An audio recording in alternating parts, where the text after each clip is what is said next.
وہ ان کی تو اوقات ہی نہیں ہے. یہ تو آپ کے ایک ہاتھ کا, وہ کہتے ہیں نا جب غریب کا ہاتھ اٹھتا ہے تو تباہ ہو جاتے ہیں اس قسم کے ظالم. تو آپ کافی ہیں ان کے لیے. تو میں اپنی بات ختم کرتا ہوں.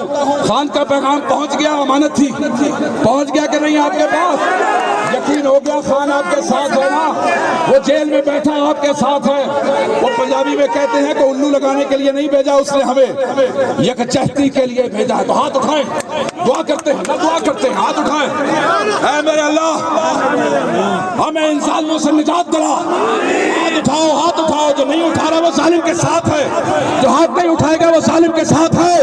اور تم مظلوم ہو اور ہم تمہارے ساتھ ہیں ظالم کے ساتھ. اے اللہ, اور ساتھ ساتھ کہو اے اللہ ہمیں ان ظالموں سے نجات دلا. اے اللہ جو ہمارے بچوں کا نوالہ چھیننا چاہتے ہیں ہمیں ان ظالموں سے نجات دلا.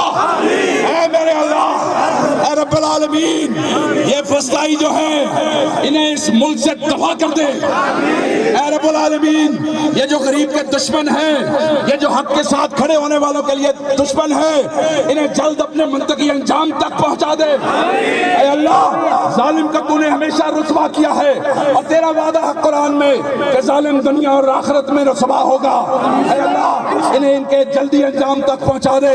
اے اللہ میرے ان دوستوں کے لیے آسانیاں پیدا کر. اے اللہ یوٹیلٹی سٹور کے ورکرز کے لیے آسانیاں پیدا کر. اے اللہ باقی تمام یہ جو ادارے بند کرنا چاہتے ہیں ان کے روزگار میں آسانیاں پیدا کر. اللہ تعالیٰ آپ کے بچوں کے لیے آسانیاں پیدا کرے. اللہ آپ کو حق کے ساتھ کھڑے ہونے کی توفیق عطا کرے. اللہ آپ کو عمران خان کے ساتھ کھڑے ہونے کی, اللہ تعالیٰ آپ کو پاکستان کے ساتھ کھڑے ہونے کی اور ڈٹ کے اپنے حقوق کے لیے لڑنے کی توفیق عطا کرے. میں جاتے جاتے 2 نعرے لگاتا ہوں, اور جب اتنے مظلوموں